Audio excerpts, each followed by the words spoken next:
dari Sabang sampai Merauke, dari Miangas hingga Pulau Rote. Itulah negara kesatuan Republik Indonesia, yang di dalamnya menyimpan begitu besar potensi sumber daya yang dapat dimanfaatkan untuk kesejahteraan bangsa. Seiring dengan meningkatnya keseriusan pemerintah dalam memperkuat jati diri sebagai bangsa maritim, maka dibangunlah potensi kemaritiman di pulau-pulau terluar, terpencil, dan perbatasan sehingga akan tercipta pemerataan pembangunan termasuk di wilayah Provinsi Nusa Tenggara Timur. Terletak di bagian tenggara Indonesia yang terdiri dari gugusan pulau-pulau. 3 pulau utamanya adalah Pulau Flores, Pulau Sumba, dan Pulau Timor, serta pulau-pulau kecil lain yang mengelilinginya. Guna memperkuat konektivitas wilayah di Provinsi Nusa Tenggara Timur, maka pemerintah Jokowi JK terus berupaya untuk menjaga keseimbangan transportasi nasional dengan transportasi yang berorientasi lokal dan kewilayahan. Salah satu strateginya adalah dengan meningkatkan kapasitas dan kualitas pelayanan angkutan laut melalui pembangunan fasilitas pelabuhan terutama di wilayah perbatasan dan terluar, termasuk di wilayah perbatasan dengan negara Timor Leste, yaitu Pelabuhan Atapupu di Kabupaten Belu dengan ibu kota Atambua. Transportasi laut menjadi salah satu pilihan untuk menunjang kegiatan distribusi barang dan logistik. Sebagai pelabuhan pengumpan regional, Pelabuhan Atapupu hadir dengan wajah baru untuk memberikan pelayanan transportasi laut yang handal bagi masyarakat sekitar. Letaknya yang strategis berhadapan langsung dengan Laut Timur bagian selatan, sehingga menjadikannya sentra aktivitas bongkar muat penumpang, barang, hewan ternak, dan komoditas lainnya di Kabupaten Belu. Pengembangan Pelabuhan Atapupu dilaksanakan tahun 2004 hingga tahun 2015 dengan total nilai investasi sebesar 92 miliar. Pengembangannya meliputi dermaga 1, 100 x 8 meter persegi, dermaga 2, 70 x 8 meter persegi, trestle, 42 x 6 meter persegi, causeway, 345 x 6 meter persegi, reklamasi, 50 x 50 meter persegi.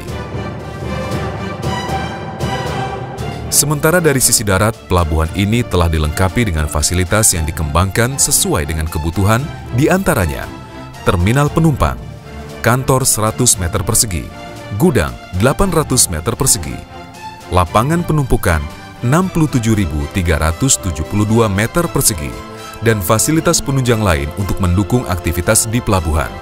Dengan kedalaman minus 7 mlws, maka pelabuhan ini dapat mengakomodasi kapal dengan ukuran hingga 3.000 DWT.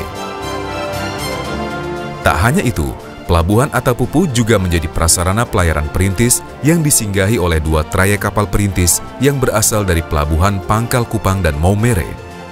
Dengan hadirnya pelayanan perintis yang menghubungkan antar pulau, maka akan membuka aksesibilitas untuk menunjang pertumbuhan dan perkembangan ekonomi di daerah tersebut.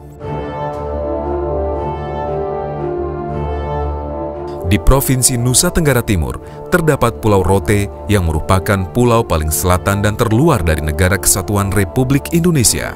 Untuk menunjang mobilisasi arus penumpang dan barang, maka dikembangkanlah Pelabuhan Papela dan Pelabuhan Baa sebagai pelabuhan pengumpan lokal untuk masyarakat di Kabupaten Rotendao, yang wilayahnya juga dilalui oleh kapal tol laut yang mengangkut muatan berupa barang-barang kebutuhan pokok dan barang strategis lain, yang dioperasikan oleh kapal Pelni dengan trayek T3 dengan rute Tanjung Perak, Larantuka, Lewoleba, Rote, Sabu, Waingapu, Sabu, Rote, Lewoleba, Larantuka, Tanjung Perak. Melalui tol laut diharapkan akan memperlancar distribusi barang hingga pelosok Nusantara sehingga dapat memperkecil kesenjangan harga antara wilayah barat dengan wilayah timur Indonesia.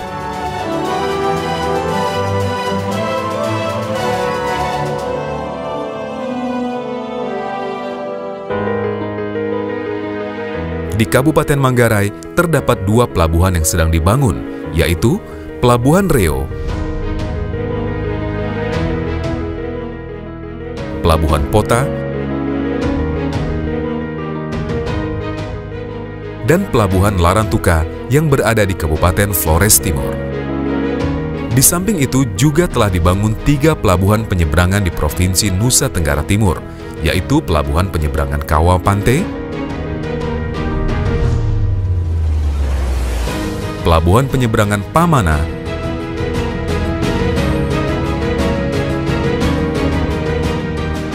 dan Pelabuhan Seba. Pengembangan pelabuhan di wilayah Nusa Tenggara Timur ini menjadi salah satu dari penerjemah program Nawacita Indonesia Sentris yang tidak lagi memusatkan pembangunan di Pulau Jawa, tetapi memprioritaskan pembangunan mulai dari kawasan pinggiran, daerah terluar, terdalam, terisolir, rawan bencana, dan mempunyai potensi ekonomi yang tinggi. Dengan demikian, cita-cita pemerintah untuk mewujudkan pemerataan pembangunan dan kemandirian ekonomi dengan menggerakkan sektor-sektor strategis ekonomi domestik dapat segera terwujud.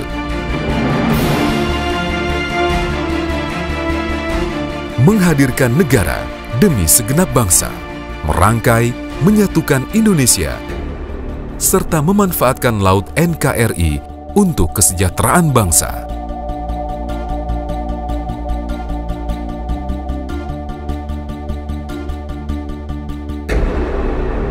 Kementerian Perhubungan Republik Indonesia.